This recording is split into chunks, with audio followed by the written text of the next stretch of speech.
Good afternoon, everybody. Eddie Webb. We are here at ROLFS Global headquarters with CEO and President Frances Tesmer. She's have been working over the last 11 years to bring an amazing educational experience for the people in the industry of beauty professionals.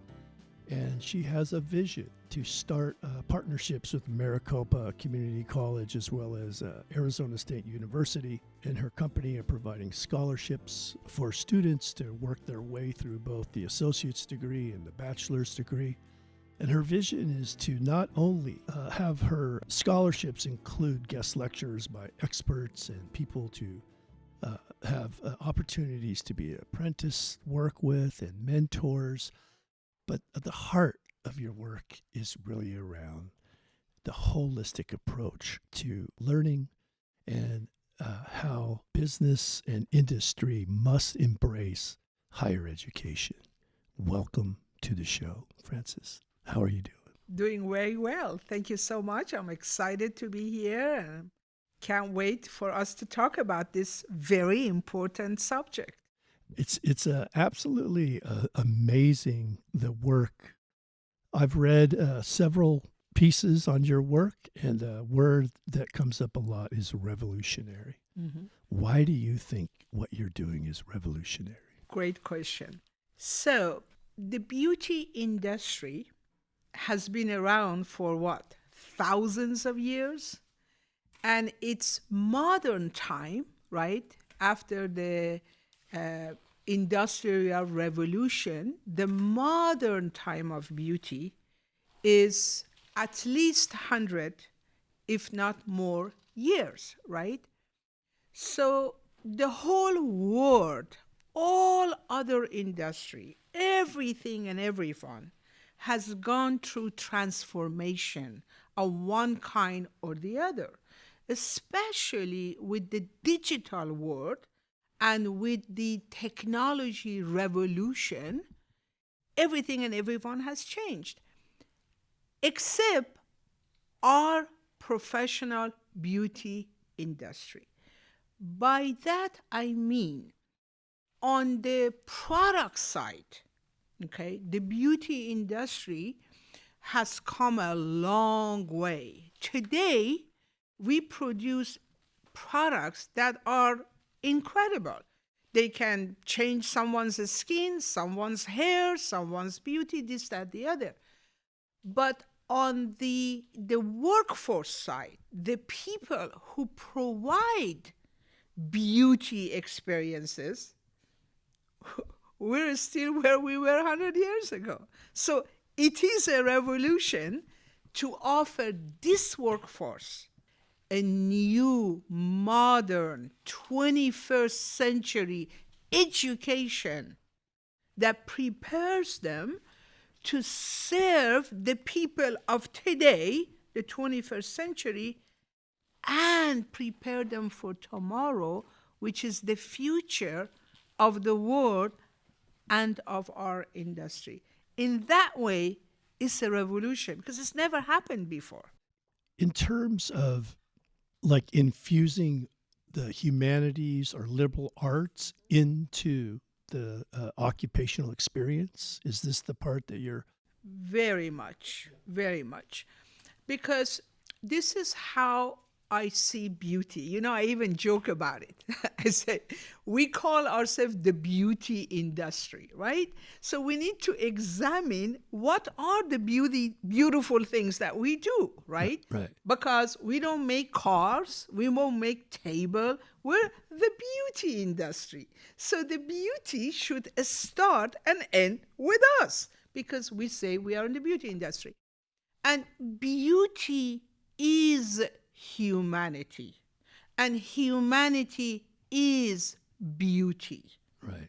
So these two are the same. And so the education that we provide needs to be an education that is around humanity, true beauty. The truth is, when people go to a beauty house, and yes, they want to look better, you know, everybody wants to look better, everybody deserves to look better. But at the end of it, internally, they want to feel better. Right. So it is about the human feeling good, looking good, and going out in the world doing great things, right? Right. Right? Yeah. So we look at beauty that if the workforce, if the beautician are educated, so when you come to me, let's suppose I'm a hairdresser, I'm highly educated, I understand everything that I need to understand, right? Yes. I can empower you beyond your haircut and hair color. So when you walk out, you go out there and you are whoever you want to be. You can be a doctor, you can be a politician, you can be a minister, you can be anything you want to. But I empower you to be that person in the most confident, powerful, positive way. So our industry creates beauty, should create beauty at its deepest level.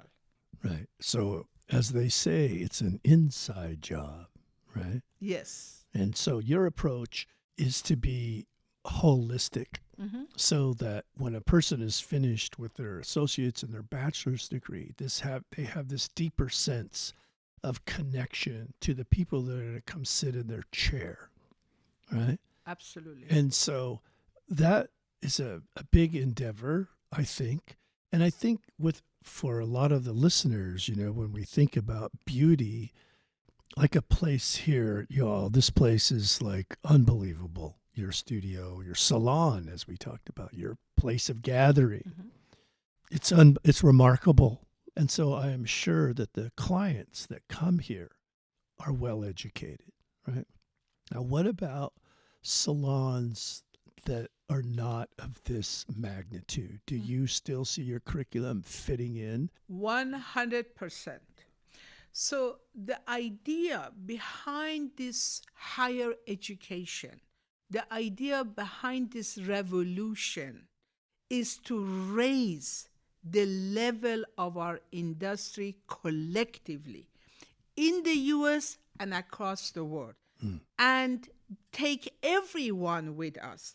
Every beauty house must represent beauty, humanity, compassion, connection, respect, deep connection with human being, and serving them at the highest level. Right. It is not for one place or the other, it's for everyone. So one of the questions I have for you is, anybody that's around you can pick up on your passion, right? And your drive to get this done. And you've been resilient from what I've read. You've been in this like almost 11 years now, trying to get the curriculum and the articulation between a community college and a university. That takes a lot of resilience, a lot of stamina. Could you tell me a moment that you had that this passion came to you? What made you start this 11 years ago? Absolutely. So 3 things I have to share with you. One, ever since I was 14 years old, I was extremely passionate about women and about children and about their education. When the word empowerment was not a in word, way back when, that was my passion, number one. Number two, as I shared with you the last time, when I lost my mom to cancer, I wanted to dedicate the rest of my life to serve other people. And that other people was and is women and children. Thirdly, that moment, you talk about that moment, Rolf, my partner, shared with me, educated me that this industry, the beauty industry, is a very powerful industry. And it's about transforming people. It's about beautifying people. And he told me so many stories And from that, and I can tell you a couple of the stories if you want, I'd love to hear them. but from that, I said, oh my God, this is the industry I need to get into, and this is the industry I need to help. One of them is when he shared with me his parents, after the Second World War in Germany, had a salon. And people in the winter of Germany, with snow up to their knees, walked for hours, biked for hours to get to his parents' salon. And it wasn't just for the haircut. It was a place where they found hope and positivity and love and connection. So if you can help people after the Second World War of Germany, when they had lost everything, their home, their loved one, all of that, and you can impact them, then it's very clear. It's very powerful. And so when I learned really that is the moment when Rolf shared that with me. I said, oh my God, this is amazing. I need to become part of this industry, help this industry to realize its potential, right? I think we've lost a lot of time in this industry. We could have done so much more, and we haven't. We need to do that now. And the only way to do it is through higher education. What does it mean? To empower every single person that is in this industry with the tools of knowledge, of education, so that they can do what they do best, empower and transform people. They can't do it when they themselves have so much that they have to deal with, right? They can't do that. So Right. It's about empowering them to make a difference in the world. We can do it from the platform of World of Beauty better than anybody else. I think, for our listeners, I think this is so critical. And I think so many people share this instinct of altruism and this drive to make the world a better place through education. But I think some of the part that lacks is the vision or the curriculum of how to do it in a holistic, from beginning to end model, instead of little pieces over here, little pieces over there.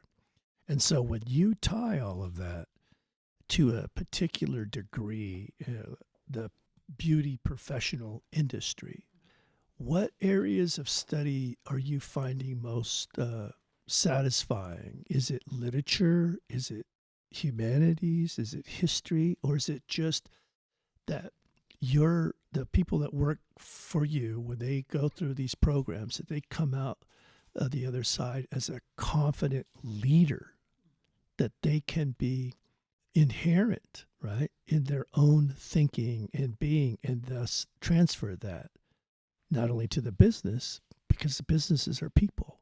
Absolutely. And then you have this community of people, of like-minded people who embrace intellect, who embrace science. Is there a particular area that you find most rewarding in the curriculum? Absolutely. One of them, there are several areas. One of them is communication.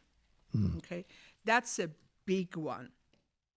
We've seen how our students who are right now in this program with MCC, how on a daily basis it helps them to better communicate with other people. Don't forget, in the beauty industry and in a beauty house, every hour you see a completely different person, right?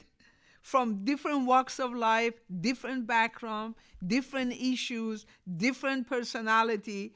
Just imagine for a moment how much more experienced and intelligent you need to be about just communication alone if you truly want to impact the person that you are serving. So communication is a big one. Believe it or not, most of our stylists love math because they say we learn problem solving. Right. We learn that there is a problem, but we also learn there is a solution. And then we learn it is up to us to look at the problem and find the solution. You know, when customer comes to a beauty house, they come with a problem. Right. In fact, they come with many problems. One of them is their hair. But there are other problems, Right. you know? Right. And so these students, this beautician, they can identify. They can see, oh, I see, you know, so-and-so, I don't know, is depressed or just lost her job or just went through a divorce or is going through chemotherapy, right? How do I address this? How do I make this 1 hour the best for this human being, right? So communication, math, they love the English class. They love their teacher, by the way. And they love because they do a lot of creative writing. So it just expands their mind. Obviously, they love art, you know, art, the history of art, fashion, understanding all of that, and so much more. They do, oh God, they love personal finance. Okay, I have to tell you about that, okay? I hope somebody doesn't get mad at me. But many hairdressers in the United States of America are bankrupt. Okay, I don't know if I'm supposed to say that or not, but that's the fact. And it's only for one reason. They don't know. Nobody taught them how to deal with their personal finances. They don't know, right? The credit card, the taxes, how to save, how to build wealth, all of that they don't know. In this class, they learn everything. So it empowers them how to deal with their own finances, right? Yeah. And so on and so on. I mean, they're just, each one of those classes have been amazing for them. Yeah, it makes perfect sense that this idea of critical analysis, critical thinking, and to be able to problem solve in the moment on your feet so that the person can have, this holistic experience with beauty. And maybe they've not thought about that type, because that's kind of what we're all looking for anyway, is the inner peace. Yes. Right? And so, again, there's this really beautiful story of why education and business should be a perfect partnership at every level. You know, I used to work in Germany. I worked in Frankfurt and small towns around. I worked in Switzerland. I worked in Evian and Venice and all of these places. And I traveled with a translator, Beatrice. And I had this experience that changed my life from what I was doing then to get me into higher education. And in this conversation with this young girl, about the same age as my daughter at the time, and she was talking about the war, the Serbian war, and how people in her village were killed. And when she was telling this story, I mean, I could feel, I thought I was, you know, I could just feel inside of me almost tearing up with compassion. And I realized I don't speak her language. And I turned to Beatrice, and it's like communication, she said, is like 95% physical. Absolutely. It's not the words coming out of my mouth. Right? Absolutely. And around that same time, the wall was coming down in Germany. And I used to have a big chunk of the wall when they tore it down. And I had shared this story with you before that we had our a big drum over there. I was traveling with Native Images. We were singing a lot of tribal songs and stuff. And this gentleman came up and stood like a soldier around this drum. And it was sort of strange. He just stood there like this, typical, what an American would think of a German, right? just this guy, Yeah, yeah. that's It's just big, big, strong, strong, tough, bald solid. head, leather, full leather. And he just stood there. And I was watching him, and we got to talking with him, and he, again, had told us that he had never danced. And we were having friendship dances. And the next day he showed up. He had on a red bandana, cut off T-shirt, and that man danced. And I mean, I'm telling you, this guy was 6'2", 240, big guy. And he broke down crying. And it changed me because he said he had never let himself express himself like that before. And so they were telling me about having police in the mind. Wow. Right. And this really started to open my eyes on the international level of behavior and society and stuff. So anytime I hear what you're talking about, it excites me. And I think that, this has been sort of the foundation of the New Media Lab, why we're here interviewing. We've worked really hard to create a place, we call it a place of belonging, where students can come and tell their stories, no matter what that is, right? But they find their own voice, and it's so empowering, right? And to learn how to communicate that. And I can see how important that is in the beauty industry, right? Because you're, like, as you say, you're with a different person every, I don't know, what is it, 50 minutes, hour, something like that. So what... By the way, I love the name A Place of Belonging. What a fantastic name. Yeah. Don't we all need a place of belonging? Yeah. Well, that's what's missing. Yep. I think a lot. We have places that we feel we don't belong, And when you create a specific pathway, and these students know, and the institution knows they're in your program, right? So there's this expectation to have quality in curriculum, quality instruction, and that the teachers, the faculty are on board with more than answering the right question. Absolutely. Right? Absolutely. Are you thinking down the road about, we have an academy? It'd be a nice partnership, I think, for us to infuse, the salon with the place of gathering so that people have this collective experience around the end game, because the end game obviously is to get people through the program and sovereign, right? Absolutely. Yeah. No, I love that you said that. I agree with you. We have this institute. Our institute is called The Third Space.